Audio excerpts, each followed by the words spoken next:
les difficultés que rencontrent les Français, les épargnants en bourse. Qu'est-ce qui est le plus source de litiges, de plaintes? Quels sont aussi les problèmes qui sont rencontrés par les Français sur les marchés boursiers? Autant de questions qui trouvent heureusement des réponses dans le rapport 2022 du médiateur de l'autorité des marchés financiers qui est sorti il y a quelques jours. Bonjour Laurent. Bonjour David. Laurent Grassin, directeur de la rédaction de Boursorama. Déjà, je ne suis pas ni truculent, ni ineffable, ni délicieux. Vous avez fondé le Cercle économique? Non, bon voilà. Bon, je parlais du médiateur, mais je devrais mettre ça au féminin, parce qu'en fait, c'est une femme, hein, c'est la médiatrice. Il s'agit de... Ça fait maintenant 10 ans qu'elle est là, Marielle Cohen-Branche. Et cette médiatrice, elle bosse, elle chôme pas. Oui, c'est vrai. C'est un rapport qui est publié chaque année, d'à peu près 70 pages. Il faut le souligner, c'est un rapport qui est très digeste, très lisible, qui est très complet, et qui permet, quand on s'intéresse un petit peu à l'investissement, notamment l'investissement sur les marchés financiers, de comprendre un petit peu à quelle sauce on est mangé, ou en tout cas les difficultés qu'on peut rencontrer, vous l'avez dit David, quand on est investisseur particulier. On le disait, elle ne chôme pas. 1900 demandes reçues en 2022. C'est à peu près au même niveau. Ça baisse légèrement par rapport à 2021. Voilà, une requête. C'est-à-dire, j'ai un problème, j'arrive pas à m'entendre avec mon intermédiaire financier, mon courtier, j'ai recours au médiateur. Mais on dit 2000 après 2000, c'est pas grand-chose. Oui, mais David, 2000, déjà sur un an, c'est quand même pas mal. Et surtout, c'est beaucoup plus que la période avant Covid, où on avait... 1479 demandes, c'était en 2020, 1295 en 2019. Donc on voit bien quand même que ça va crescendo. Ça, c'est pour les requêtes. Et il y a aussi, elle ne fait pas que recevoir des demandes, elle les traite aussi. 2089 dossiers qui ont été traités en 2022, c'était 1867 en 2021 et 13 027 en 2020, ce qui montre quand même que le recours, ce qui montre quoi? Qu'il y a eu à la fois finalement cette vague d'investisseurs particuliers qui sont arrivés sur les marchés, on en a parlé, elle est bien là, et ils ont potentiellement davantage recours, en tout cas cette masse d'investisseurs supplémentaires a recours au médiateur de l'AMF. Bon, la question c'est qui gagne? Oui. En général, qui gagne, c'est la question qu'on se pose. Non, mais évidemment, parce qu'on se dit, c'est bien beau d'avoir un médiateur, mais si derrière, finalement, c'est toujours ou mon courtier ou ma banque qui gagne, c'est pas top. Non, les propositions en fait émises par le médiateur, elles ont été majoritairement, alors c'est assez un jugement à la Salomon, c'est assez impartial, c'est 54% en faveur des demandeurs malgré tout, donc petit avantage. Et ce qui est bien aussi, parce que c'est de la médiation, donc il faut qu'on s'entende, c'est que 95% des avis favorables aux épargnants ont été suivis par les deux parties. Ouais. Surtout, c'est-à-dire que finalement, l'organisme en face a dit « Ok, pas de problème, on s'arrange là-dessus ». Donc, ça veut dire aussi à tous les gens qui nous regardent que parfois, quand on est un petit peu coincé, ça vaut le coup de saisir le médiateur de l'AMF. Ouais, quelles sont les raisons, quels sont les principaux motifs de saisie ou saisine, on dit quoi? Bon, je ne sais pas, saisie, c'est pas grave, l'essentiel c'est d'y arriver. Il y a deux grands... c'est très lié finalement aux produits que détiennent majoritairement les investisseurs. Donc il y a deux grandes catégories. La première, c'est le PEA, plan d'épargne en action, avec souvent un dossier qui revient très très souvent. Un point, c'est sur la transférabilité du PEA. Vous savez, officiellement, on peut transférer son plan d'épargne en action d'une banque à une autre. Alors, c'est parfois complexe, parce qu'il y a des PEA qui sont complexes. Et puis, David, c'est parfois aussi un petit peu compliqué, parce que les banques n'y mettent pas toujours du leur. Elles peuvent avoir des délais de traitement. Oui, évidemment, voilà, elles peuvent vous dire qu'on vous demande des choses qu'en fait, elles ne peuvent pas fournir. Alors qu'en fait, voilà. Donc ça reste un gros sujet. L'autre gros sujet... c'est aussi, juste sur le PEA, c'est vrai que j'avais des chiffres à vous donner, en tête des demandes pour la deuxième année consécutive, des litiges qui avaient quand même plus que doublé en 2021, qui grimpent encore de 10% en 2022, donc il y a un vrai sujet autour de la transférabilité. Il y a des propositions qui ont été faites pour simplifier un petit peu tout ça, pour que tous les acteurs s'entendent un petit peu sur le sujet du PEA. Deuxième sujet, ça va surprendre aussi personne, c'est sur l'épargne salariale, notamment sur le déblocage anticipé. C'est parfois pas simple, et puis quelquefois... Mais il y a des raisons, souvent, des motifs pour, je sais pas, divorce, licenciement... Oui, voilà. Non, après, voilà, c'est plus ou moins simple. Il y a des choses qui sont prévues, il y a des choses qui ne sont pas prévues. Il y a parfois de la méconnaissance, de bonne foi des deux parties.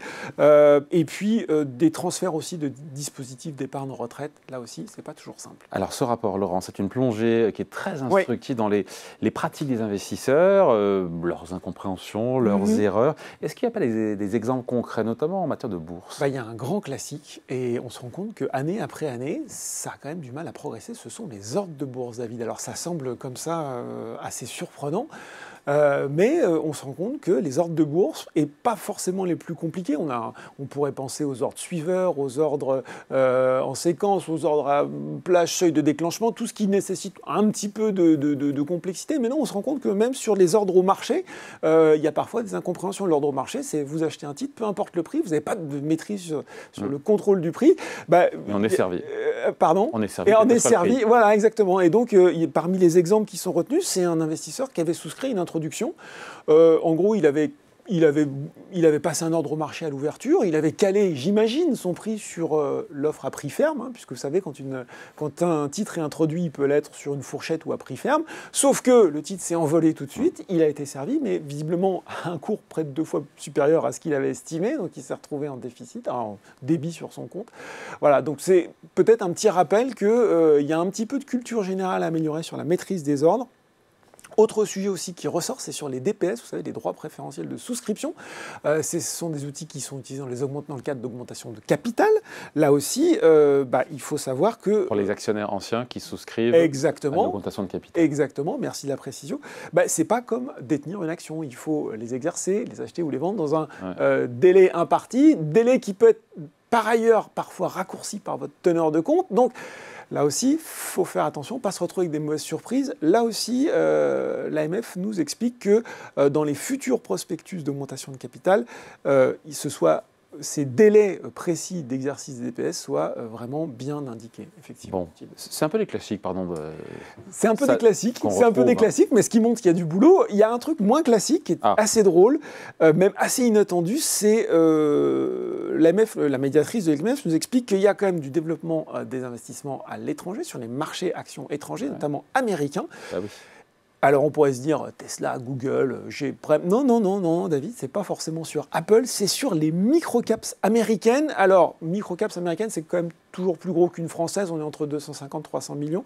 Mais on peut retrouver des valeurs comme ça qui s'échangent également sur le marché OTC, over the counter, de gré à gré. Et là, c'est un petit peu le Far West, hein, c'est-à-dire qu'il y a beaucoup moins d'informations, il y a beaucoup moins de réglementation. On voit que... Il ne faut pas y aller dans ces cas-là. Oui, mais visiblement, ça n'arrête pas certains investisseurs et qui se retrouvent parfois un peu pris parce que même les dépositaires américains sont beaucoup plus frileux avec ces actions et ça occasionne visiblement, à ma grande surprise, un certain nombre de litiges. Donc voilà, effectivement, je pense qu'il y a peut-être suffisamment de possibilités d'investissement ouvertes pour ne pas rentrer dans des choses comme ça. Avant de se quitter, juste, j'étais persuadé que vous me parliez des cryptos. Où sont les cryptos? Alors, oui et non. Les litiges ont triplé en 2022. Donc on pourrait se dire, voilà, ça a triplé, sauf que le nombre de dossiers reste quand même plutôt limité.